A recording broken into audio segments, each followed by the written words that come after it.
Europe 1. Le grand direct des médias, Jean-Marc Morandini. Et le fait média du jour, c'est cette révélation. Ce matin, sur Europe 1, nous allons vous expliquer comment l'émission Crime en direct, que je vous présente sur Énergie 12 depuis le mois de juin, a permis l'identification du meurtrier présumé d'un étudiant qui avait été assassiné il y a plus de 20 ans, puisque le meurtre remonte à 1994 dans l'Est de la France. Et hier, un homme est passé aux aveux dans cette affaire. Jérôme Ivanichenko, bonjour. Bonjour. Vous êtes notre expert média. C'est une énigme criminelle élucidée, donc plus de 20 ans après les faits. Oui, nous sommes le 4 juillet 1994 dans l'Est de la France, dans le territoire de Belfort. Un jeune homme de 24 ans vient de décrocher brillamment son diplôme dans une école de commerce. Il s'appelle Stéphane Dietrich et il s'apprête à partir en vacances le lendemain matin avec son meilleur ami. Ce soir-là, il quitte la maison familiale pour aller faire un tour. Il explique à sa mère qu'il a l'intention de rentrer un quart d'heure plus tard, mais il ne rentrera jamais chez lui. Le lendemain, après avoir reçu un appel anonyme, le corps de Stéphane est retrouvé par la police dans une forêt de Belfort. Il est mort, il a été assassiné, poignardé à 11 reprises. Rapidement, un homme se retrouve au cœur de l'affaire. C'est un ami de Stéphane Dietrich. C'est son meilleur ami, celui avec qui il devait partir en vacances. Et il est le dernier à avoir vu Stéphane vivant ce soir de juillet 1994. Au policier qui l'interroge, il explique qu'il a déposé Stéphane vers 22h30 aux abords d'une fête foraine, mais qu'il ne l'a plus revu depuis. 2 mois après le meurtre, il est placé en garde à vue. Certains éléments intriguent les enquêteurs, notamment le fait qu'il ait nettoyé sa voiture cette fameuse nuit. Mais l'homme est remis en liberté. Les charges qui pèsent contre lui ne sont pas suffisantes à l'époque. Pourtant, hier, c'est ce même homme qui a été formellement identifié comme étant le meurtrier présumé de Stéphane. Il a été mis en examen et incarcéré pour assassinat. Il était en garde à vue depuis mardi matin et hier, 21 ans après les faits, il a reconnu et il est passé aux aveux. Oui, des aveux qui viennent confirmer les soupçons de la famille de la victime et ce qui avait été exposé dans Crime en direct. Oui, ce dossier Dietrich, vous l'avez rouvert le 8 juin dernier, Jean-Marc, dans l'émission Crimes en direct sur Énergie 12. Vous receviez notamment Sylvain, le frère de Stéphane Dietrich. Ce soir-là, vous présentez alors un témoignage exceptionnel, recueilli en caméra cachée. Ce témoignage, c'est justement celui du meilleur ami de la victime. Il vit désormais dans le sud de la France, mais vos équipes ont réussi à retrouver sa piste. L'homme refuse de parler face caméra. Son témoignage est donc recueilli en caméra cachée. Il dépeint Stéphane Dietrich comme un jeune homme mystérieux. Il affirme aussi que ce soir-là, c'est son ami qui l'a appelé et non l'inverse. Une version qui ne convainc pas les proches de la victime. Dans cette affaire, il ment, selon vous Complètement. Et pourquoi ? Parce qu'il sait très bien que c'est lui qui avait un souci et qui a demandé à mon frère de l'aider et de sortir à ce moment-là. Et si vous voulez, au niveau de l'enquête, ça a toujours été un blocage parce que au début, vous avez quelqu'un qui est jeune, qui est sympathique, vous pouvez penser effectivement que cette personne peut dire la vérité. Simplement, ce n'est pas la vérité.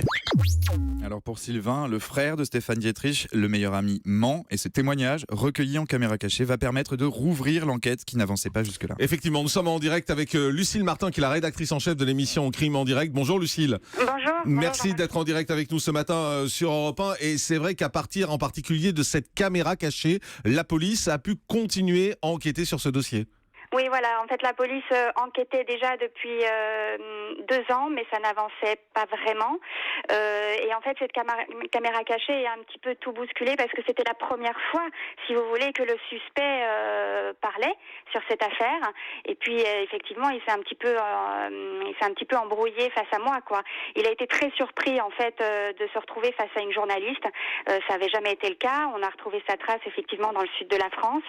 Et j'ai bien senti qu'il était totalement déstabilisé et qu'il y avait un vrai malaise. Oui, il y avait un vrai malaise qu'on a senti, puisqu'en fait, dans votre caméra cachée, il dit que c'est le frère, donc il l'a appelé. Or, en réalité, c'est l'inverse. Et en famille et en plateau, la famille expliquait bien en disant mais c'est faux, c'est un mensonge, la famille qui découvrait cette caméra cachée. Et donc, il a quelque chose à cacher, lui, forcément, à partir du moment où il ne raconte pas la vérité sur cette soirée. Voilà, c'était un vrai mensonge. Je pense que, et si vous voulez, c'est un monsieur qui avait refait un petit peu sa vie depuis 15-20 ans dans le sud, qui était un peu tranquille, qui avait tout son entourage, des nouveaux amis là-bas. Étant donné que j'avais bien enquêté, je lui avais montré que je savais qui étaient ses amis, je savais quel endroit il fréquentait, et vraiment, voilà, j'ai senti qu'il était qu'il y avait un vrai malaise. À un moment donné, je lui ai même posé la question. Je lui ai dit, écoutez, ça fait 20 ans qu'il y a une famille qui souffre. Il serait peut-être temps de parler, de dire les choses. Alors moi, je voulais qu'il réponde à des questions concernant les faits. Maintenant, est-ce que ça a fait tilt dans sa tête? Est-ce qu'il m'a répondu que lui aussi souffrait depuis 20 ans? Voilà. En tout cas, on se pose la question. Voilà, en tout cas, il a avoué hier. Merci beaucoup, Lucille Martin, d'avoir été en direct avec nous. Nous sommes également en direct avec Sylvain Dietrich, c'est le frère, justement. Bonjour Sylvain. Bonjour Jean-Marc Mm. et bonjour à vos éditeurs. Et je salue aussi Lucille que vous allez avoir en ligne. Effectivement, merci d'être avec nous Sylvain, vous êtes le frère de Stéphane, vous étiez avec nous sur le plateau ce soir-là. Aujourd'hui, je suppose que 20 ans après les faits, c'est un incroyable soulagement malgré tout. Je dirais, Jean-Marc, que c'est 21 ans après l'aboutissement d'un combat. Nous avons, 2 ans après le décès de mon frère, créé une association, les Amis de Stéphane. Et ce combat, depuis 1996, n'a pas cessé. Bien sûr, tout dans un premier temps avec des balbutiements de la justice. Et puis après, je dirais, une réouverture de dossier qui a permis, si vous voulez, de faire que l'enquête était relancée, des enquêteurs motivés, et puis des émissions de télé qui ont effectivement mis en éclairage le meurtre de mon frère. Et Sylvain, on s'en est aperçu sur le plateau de l'émission Crime en direct. Vous aviez quand même depuis le début un soupçon sur cet homme, sur le meilleur ami de votre frère. Alors dire que c'était lui le coupable, je n'irais pas moi. C'est pour ça que je parle de soupçon en fait.